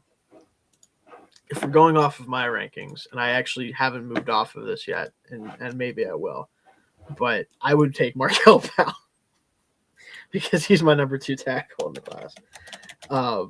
But he's also Markel Bell. Yes. Did you get a chance to watch him yet? No, I did He's not. the 6'9" guy who's at the combine, and somehow at 6'9", like 350, still ran like a 5'3" something. Okay, I need to watch him then. He is super fun. I think he's actually really good. I just also like he's kind of hard to talk about him in a serious way because he looks like a cartoon character. So like, anyway, but I'm not gonna do that. I don't think you guys decide. But man, I think probably the middle grade. Like, where did you have Blake Miller at? Blake Miller is. I have Miller as my tackle 10. He is right behind Freeling and then Tiernan. Okay, Tiernan's my 8. Okay. World's my 7. Shelton's my 6. Those are my 3 on the board. Okay, so Shelton is tackle 12 for me, and I have Miller at 7. Where are you on World and Tiernan? Are you lower on both of them? So Tiernan, I need to watch again because I was going to watch him for interior, and then I didn't get a chance to get to him. And then for Worlds, I think he was number 9, but with the knee injury, I feel like you have to kind of knock him down a little bit. It's fair. So, I mean, I'm okay, honestly, just because I feel bad a little bit. I'm okay with taking Drew Shelton here because holy shit. I feel like we got like just nobody's part of talks like about how him, I this guess. system works. Yeah. Is, like this is how guys move up. Yeah, let's just for the sake of it, like because Yeah. again, it'd be a lot early for me, but like, damn, I don't hate him that much. Holy shit. Yeah. Anyway, Colton Hood's the Lions is cool. Panthers up here with one of our last couple of picks here. So we took again. Did we get him some protection? Fano. Yeah, we Fano. did. Yeah. So this is where we can look at maybe playmaker. Surratt.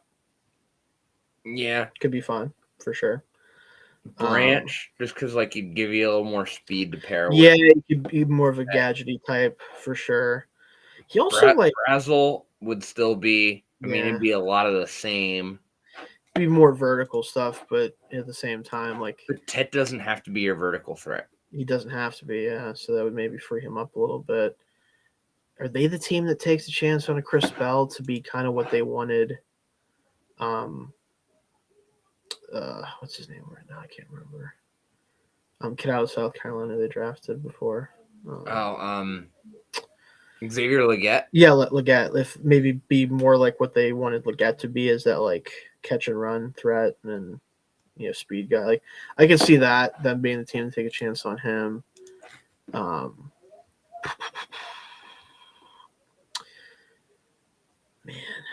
Surratt. I don't know. This feels crazy low for Surratt to fall. I kind of for you especially, yeah. Like this is closer to where I'd probably feel good about taking him, but at the same time, like I get where you're coming from too because of how much higher you are on him. I think for the Panthers, this would make some sense because you have the kind of like true number 1 player with Tet.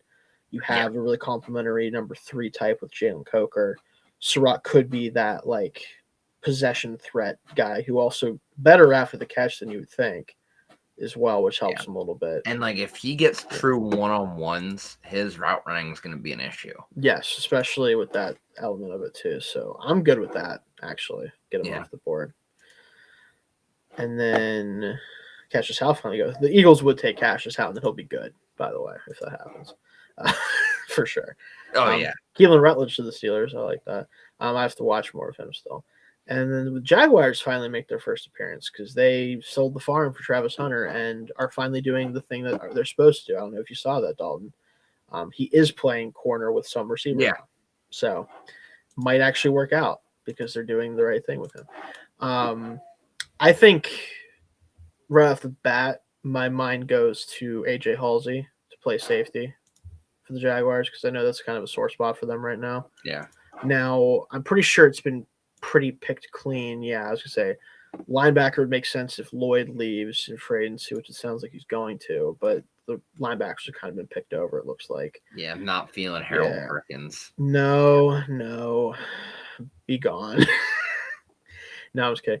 Halsey makes a lot of sense. Christian Miller, they could use some more defensive tackle help, especially long term, because I think Armstead is maybe in this I think he's still on the team. I'm pretty sure this is the last year of his deal. So that would make some sense too. Of the guys that I at least know more about here.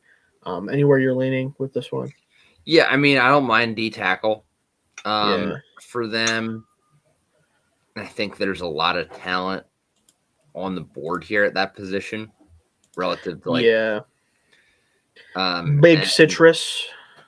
Yeah, so as well. So Miller would probably be he's my D tackle 5, so here's kind of where I would like same. him. Yeah, he's got an early day too for also, me. So. Linebacker, the linebackers will pick clean. Well, that's what I was saying. Yeah, Miller is basically a 300-pound linebacker. Yeah, as you said. So yeah, maybe that's really weird the way he plays. And he is a little goofy. Freelances. But hey, Georgia. Here's my thing with Georgia defensive players. They're often good players. They're not always normal players. So, well, no, because nobody has a position. Yeah, they're just kind of doing shit out there, which part of me thinks that's awesome. In college, that's what you should do. You should just get all the best athletes you can find, and then just tell them to all figure it out. Just think about where you need to be. Think about the fact that Georgia's defense was able to convince an NFL team to draft the safety out of them, which I can't even remember his name right now, that the Vikings took. You know who I'm talking about? Not last year, right? No, a couple years ago. I was gonna say not Starks. Not Starks. Yeah, because he's a Raven also. Yeah. I'm gonna find out right now because I literally can't even remember his name because he didn't do anything. But I know he was it was really funny. Lewis Seen. Georgia managed to make a player who literally couldn't play any games at all be a 32nd overall pick because he literally just was back there just in case something happened and would run up and tackle guys when they got close to him. And that's literally all he did. Could not actually play for anybody. Even the Eagles picked him up. Couldn't play. Well, of course. I mean, the Eagles haven't found a Georgia player. And I saw one of those things on Twitter today that was guess this NFL defense, and it showed the colleges. Georgia players. There's this whole area of the defense. It was just all Georgia guys, and you're like, I wonder who this is. Oh, a nickel for Iowa and a bunch of Georgia from Iowa and a bunch of Georgia guys. An outside corner from Toledo. I wonder who this is. I love those because sometimes they're actually kind of difficult, and then you get the one where it's there's literally one player in the NFL who plays this position and is from that school. I know who this is now. Yeah, there's no way you can't fool me here. It's just I love those. But I think I'm good with Christian Miller here. By the way, if we want to do that. And then finally, our last pick of this mock, the Texans back up again. We took at 38 Lee Hunter, right? Lee Hunter at 38 and Lomu at 28. I like that so far. Trenches. I think be a running back. Yes. Now, here's the thing. I would have definitely said that. And I still think we should consider that. But do we want to talk about what this team did? They traded for Montgomery. That's right. Yes, they traded for now. That shouldn't mean they shouldn't draft somebody, but that was an interesting decision that they made. Yeah, but he would complement Marks well enough that I think you don't need to. You don't have to. Yeah, not this early. Could they double dip at offensive line? The answer is yes, because they Well, probably yeah. should. It would be I'd want an interior player then, obviously. Ooh. Could you go center? Could you go center question mark? Could Well, you the nice thing about Parker is Mhm. that Yes, you're right. I already know you what you're get a gonna say. lot of flexibility there. Yeah. Like I'm lower on Parker than I am like Lou and Yes. Logan Jones as a pure center. But there's something to be said for the fact that you can play Brian Parker anywhere you want on the offensive line and it'll work. Yeah. There's an element of that that's kind of hard to ignore. And like again, I wasn't the biggest fan of him As overall. a guy, But, I think, yeah. so Yeah. Yeah. Lou would probably agree with be. Is Logan Jones off the board? I doubt it. Logan Because Paul. he was my IOL 4. Yeah, I know you're a big fan. I need to watch more of him. I love the Iowa guy. Sam, I can't wait to watch Sam Heck because he's starting to become consensus center 1. Yeah. So I'm curious what we think of him. Yeah. When we My get to him. take watching tape so far this year is that Iowa was really good. Yeah, too bad they're just never actually good. All right, I got to look up.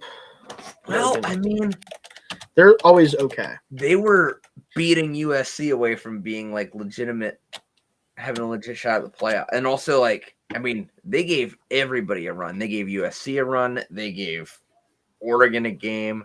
They gave Indiana a game. They couldn't actually beat any of those teams. So I hate to break it to you. Logan Jones is here, but he's 371. Jesus. So basically, what they're saying is everyone that Dalton likes can kick rocks, which I think is really not very nice considering he appears on this all the time. Well, what it is I know. So every team's board is based on how people have drafted for that team. Yeah, so they just aren't doing that for. Yeah, so that just means nobody really likes that guy a lot. Right. For their team. Right. Which is fine. Yeah, Logan Jones is not exactly like a household name in the draft cycle this year so far, to be fair. But he's obviously here. I would probably, because again, I haven't like watched him fully. I would say I'm okay with Lou here if that's Lou or it's either because the problem is like I like Parker, I like the flexibility. He has 2 spots lower on my interior board than Lou. So like if you want to just get a center and say, all right, this is our center, I'd probably just take Lou. But the fact they traded away both Titus Howard and now Juice Scruggs, like, do you want the flexibility? Ooh. Also, Lou, I did tear his ACL in 25. He did, but from what I've heard, I think he should be ready by camp because of the timing of it, maybe. But I'm not 100% sure on that. Yeah, I just don't know if he's going to be ready to be an NFL starting that's center. The part of a year, like right away. Like now, I know like Parker can start somewhere on the Texans tomorrow. This is true, probably because I mean, most guys here could start on the Texans tomorrow. They got to be healthy enough to do it. Yeah. Also, I have a feeling with the way he tested, by the way, this is kind of just an offhand topic. I think Parker Brailsford is going to go earlier than I thought he was going to go. That's fair. But not this pick, but just saying. I liked him a lot. Yeah, you said because you got to. I think you watched him after. Yeah, he is now my IOL 8. I put him right ahead of Emmanuel Pregnon. Yeah. I put him at 13 because I feel like he's very scheme specific because of the size profile. And so I just feel like it kind of pushed him down. But like, if you ask me, like, if I'm running a team, it's like I need a center who can get out in space very quickly, who's a zone type player. He's going to be taken much earlier than like 4 guys ahead of him, for example, if that makes sense. But I'm good with Parker here then to wrap things up, and that will do it. So first here, we just check our grades before we get out of here. They love our Titans mock because I expected they would. Oh yeah, I mean the Titans got very and Zion Young. Yeah. Imagine if Mike Vrabel could have had like this draft with the Titans. That'd be pretty good. Saints. And actually had a quarterback like Cam Ward. They hate D'Angelo Pons. Boo. I hate them. I'm just kidding. But I like this a lot for the Saints, so that we got Downs and D'Angelo Pons for the Saints. Bucks, Kenyon Sneak, Jacob Rodriguez. I think if I told Bucks fans this, they would maybe side-eye me a little bit about Sadiq because, they probably want a defender there. But then if I told them they got to have Jacob Rodriguez post-combine, I think they'd be very happy to get him up there. So I think they'd be fine with that. Panthers, again, Spencer Fano and Elijah Surratt, very good players. That's kind of the name of the game, I think, for the Panthers. Take good players at this point in time. They've graduated from you need to find true difference makers to like, hey, just get guys who could play. Yeah, I think Surratt, especially like for Canales, could do a lot of the things that Chris Godwin did. Yeah, honestly, for Canales in Tampa Bay. Mm-hmm. So couldn't be a big fit there. And we got the Texans, who, according to this, we knocked it out of the park. Caleb Lomu, Lee Hunter, Brian Parker Jr., trenches, and then some more trenches. We love to see that. Colts, one pick that, frankly, I would grade a C because I'm not as big a fan of Joshua Joseph. But Dalton would say, to hell with you. He's long and he's athletic, to be fair. Yeah. And they just need guys that can do it. And, hey, there aren't any quarterbacks available there. Fair enough. Yeah. And plus, I mean, you spent your first round pick on Sauce Gardner. You did. So you could do worse, frankly, depending on how things go. Falcons, again, Drew Shelton was banished to the Shadow Realm for some reason. So Dalton just pulled him out of the abyss. Maybe he'll go higher in these now.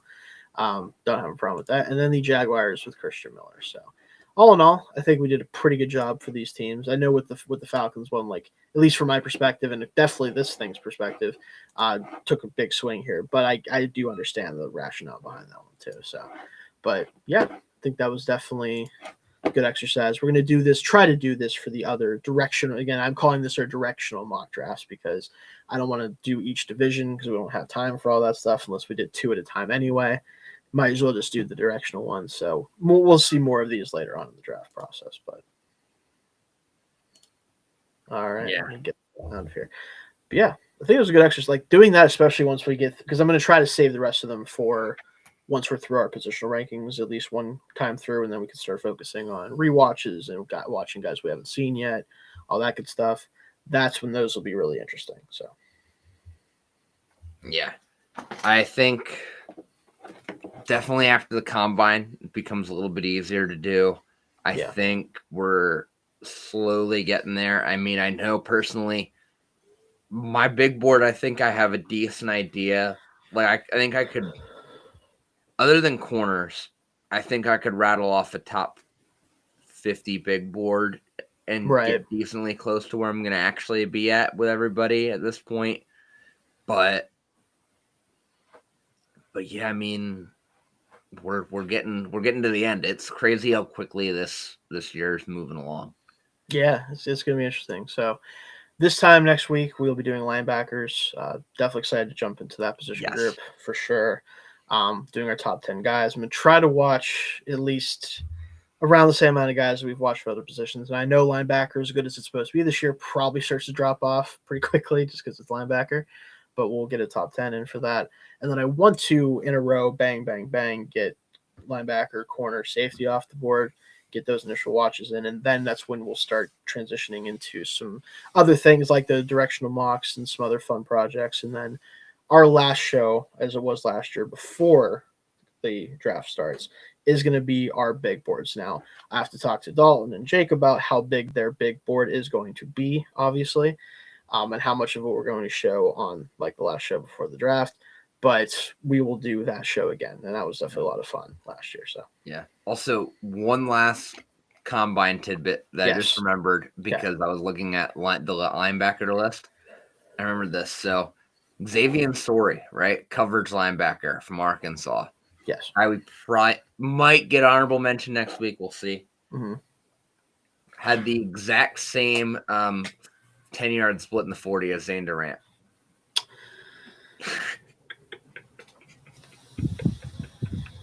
Now, to be fair. No, I got nothing. Yeah, let me put this way. There's worse defensive tackles that you could share a 10-yard split with. So, yeah. This is more of a compliment because, like, I mean, Sorey's 10-yard split was the lowest of any linebackers. It was 1.66. Right. But I'm sorry, his was slower than Durant's. Or no, that was the same as Durant's. Yeah, Durant was 1.66 as well, which was the fastest. Mm-hmm. Also, a guy that sorry, I know we're getting too far in this, but There you go. David Gusta. Oh yeah, who's that guy? Who's that man? I saw someone who said they were a UCLA fan. They're like, I've never seen this man in my entire life. I don't know. He had a 1.68 10-yard split, which is explosive as hell, and also did 37 reps in the bench press, which hit a bet for me. I know. I was so pissed. And no one else got close to 35. I was so mad because I had the under 36.5, and I'm like, who is this man? What are his measurements? Now I need to know. What did he? All right, so he is 6'2", 308. So this is just a human bowling ball. Holy shit! He had a 9.89 RAS. Holy hell! Well, yeah. I guess we gotta watch him at some point. Oh yeah, now I mean he jumped 32 inches at 308, 4.88, 40. Jesus Christ! I mean, if all he does for you is right off the snap, launch himself into the center, he's gonna create problems. Oh my god! You know what his RAS would be at defensive end? I think he could do that. I'm guessing it's high. 7.36. Jesus. As a 308-pound defensive tackle. What the hell are we doing with this? Yeah. Oh, you line him up right over the center on every play and just tell him, put the center on the ground. Like, yeah, honestly, maybe. As a linebacker, it would still be like not that terrible. It would be 6'2", 9. That's so funny. Anyway, yeah, good for him, I guess. Yeah. But I remember specifically seeing it way higher than he should probably now. Oh yeah, probably. I mean, maybe he won't. I don't know. But the fact he was a combine invite makes me wonder, like, why have I not heard his name before until then? Yeah. And then again, like, I literally saw multiple tweets of like, I am a fan of UCLA football. I don't know who this man is. Like, what's his deal? What are we doing? Now I gotta look it up. Before we get out of here. So if we go to 40-yard dash real quick, David Gusta. Okay, what does NFL.com have to say about him? Do they have any tidbits? He's like they have him as like a practice squad guy, which that makes sense because again, I've never heard of the man in my entire life. Now he did measure significantly smaller than what he was listed on PFF. Okay. Well, he's in Kentucky, so I guess he was UCLA, and that's why. So he must have been a transfer, and then UCLA guys don't know who that is. They just didn't know him. So he mostly lined up A and B gap. I mean, had 12 hurries all year. So the explosiveness clearly hasn't translated to any pressure, which is interesting. Now I'm fascinated by the tape. Yeah, now I'm very curious about the tape because, like, 15 pressures and 216 pass rush reps does not excite me. Also, one singular sack. Especially when you're that good of an athlete, apparently. Yeah, run defense grade looks like okay, which makes some sense. But like, if you're able to, like, if you're that explosive. Yeah. Okay, well, the year before, 29 pressures on 358 pass rush snaps at Washington State. Why did UCLA talk about this guy? Because he doesn't even show up as like that's who I remember seeing talking about this guy. Anyway, not the point. Better pass rusher the year before, but still only one sack on those 29 pressures. Yeah. Someone I guess might have just honestly because I'm curious now. I need to know. I just want to know what it looks like. Yeah, like what is 37 reps at 308, 6'2" look like when you're also explosive as shit? What does that look like? Yeah. I feel like if there was like anything notable, we'd probably hear more about him. But hey, ever so often, guys fall through the cracks. But on that note, we'll see you guys next time and prepare for linebackers. I think it's going to be one of our more fun conversations we have all year on the show. So.